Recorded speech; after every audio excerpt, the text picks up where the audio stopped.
हातवारे म्हणजे मी सरळ पण तुम्हाला सांगतो, तुम्हाला सगळ्यांना माहिती आहे, परवाकडे जे काही चड्डी बनियन गँगचे व्हिडिओ आले त्याच्यात एक ते काय बोंब बट स्वाहा टाचणी किंग, हे केलंच मी, टाचणी किंग आहेत ते, करायची कारवाई करा माझ्यावर कारवाई. पण जे गद्दार उपमुख्यमंत्री म्हणून बसलेले आहेत, एवढे एहसान फरामोश नमक हराम व्यक्ती मी पाहिली नाही, एवढी निर्लज्ज व्यक्ती मी माझ्या आयुष्यात पाहिली. तसं पाहिलं गेलं तर ते गेले 3 आठवडे विरोधी पक्ष म्हणून असेल किंवा सत्ताधारी पक्ष म्हणून असेल, आम्ही दोन्ही बाजूनी मंत्रिमंडळाला अनेक विषयांवर प्रश्न उपस्थित करतो, घेण्याचा प्रयत्न करतो. हेतू काय नुसतं आमचं ते बॅकफुटवर जातील, आता हे होईल आता हे होईल असं नाहीये. पण जे आम्ही प्रश्न उपस्थित केलेले आहेत, मग ते बीएसटीचे असो, शेतकरी आत्महत्याचे असो, धारावीच्या जमीन घोटाळ्याचे असो किंवा कुठचेही इतर विषय असो, हे विषय आम्हाला सरकारकडून उत्तर पाहिजे आणि पूर्ण विधिमंडळाला पाहिजे, मग दोन्ही बाजूच्या विधिमंडळाला पाहिजे, दोन्ही बाजूच्या आमदारांना पाहिजे. एवढ्यासाठीच, कारण आम्ही जनतेतून निवडून आलेले लोक आहोत आणि आम्हाला आमच्या मतदारसंघाला जनतेला उत्तर देणं भाग पडतं, गरजेचं आहे, ते आमचं कर्तव्य देखील आहे. पण हे सगळं होत असताना आपण माझं परवाचं भाषण ऐकलं असेल, 293चं भाषण, त्याच्यात मी अनेक विषय मांडले. मग धारावीत होणारा जगातला सर्वात मोठा जमीन घोटाळा असेल, बीएसटी कशी हे संपत चाललेले आहेत, शिक्षण कसं यांनी वाट लावून ठेवलेली आहे, आरोग्य खात्याचं कसं यांनी वाटोळं करून ठेवलेलं आहे, अनेक विषय जे मी मांडले त्याच्यावर आज जे काही मी समोरून उत्तर ऐकत होतो नगरविकास खातं ज्यांच्याकडे आहे, आणि म्हणून मी ऐकलंच नाही.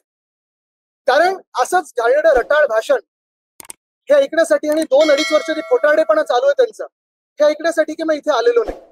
उत्तर आम्हाला पाहिजे होती. बरं, राईट टू रिप्लाय साठी गेलो तेव्हा समोरून आरडाओरडा सुरू झाला आणि मग जे आहेत त्यांना तोंडावर बोललो की तुम्ही गद्दार आहात, सुरतेला पळून गेला होतात, डरपोक आहात, पैशासाठी पळून गेला होतात. तसं पाहायला गेलं तर राईट ऑफ रिप्लाय दिला असतं तर मी विचारलं असतं, मुंबई पुणे मिसिंग लिंक मध्ये एवढं कॉस्ट एस्केलेशन का झालंय, डिले का झालंय? नॉर्थ बाउंड जो कोस्टल रोड आहे त्याच्यात तुम्ही किती वेळा कॉन्ट्रॅक्टर बदलले, 6,500 कोटीचं काय एस्केलेशन केलेलं आहे? कोस्टल रोड ज्या मिनिटाला आमचं सरकार पडलं किंवा पाडलं या निर्लज्जांनी, तेव्हा देखील तुम्ही एस्केलेशन केलं. जिथे जिथे भ्रष्टनाथ मिंदेने हात घातलेला आहे, मग ते रस्ते असतील कुठेही असेल, सगळीकडे यांनी पैसे काढण्याचं काम केलेलं आहे, बाकी काही केलं नाही. पण एवढं सगळं होऊनही मी का बोललो एहसान फरामोश आणि नमक हराम? कारण ज्या व्यक्तीने, म्हणजे उद्धव बाळासाहेब ठाकरे या व्यक्तीने, त्यांना कुठेही यांचा चेहरा कोणालाही माहिती नसताना, हे ठीक आहे त्यांनी ते पिक्चर बनवले, ते सगळं खोटारडेपणा, यांचा एक सुद्धा त्याच्यात काही सत्य नाहीये.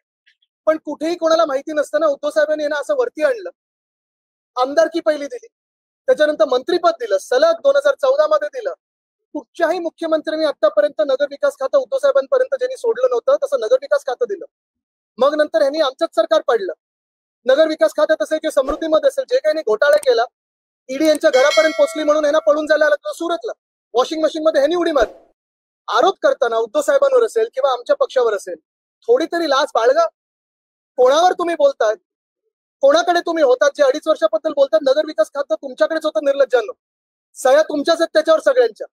आणि मग असं सगळं करून तुम्हाला एवढी कणभर पण लाज नाही? काय संस्कार असतील तुमच्या आई वडिलांचे तुमच्यावर, की ज्यांनी तुम्हाला घडवलं, उद्धव साहेबांनी तुम्हाला घडवलं, राजकीय ओळख असेल, सामाजिक ओळख असेल, तिकीट दिली, मंत्रिपद दिली, त्यांच्यावर तुम्ही अशी बोलण्याची लाज ठेवता?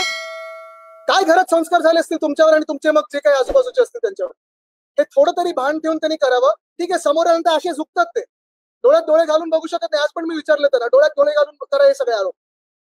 नाही, ते नाही करायचे, पण सगळे बोंबाबोंब करायची, आरडाओरडा करायचा.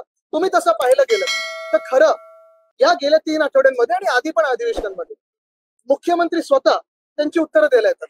लक्षवेधी असतील, प्रश्नोत्तर असेल, निवेदन असेल, मुख्यमंत्री साहेब स्वतः येतात. मग ह्यांना काय अडतंय?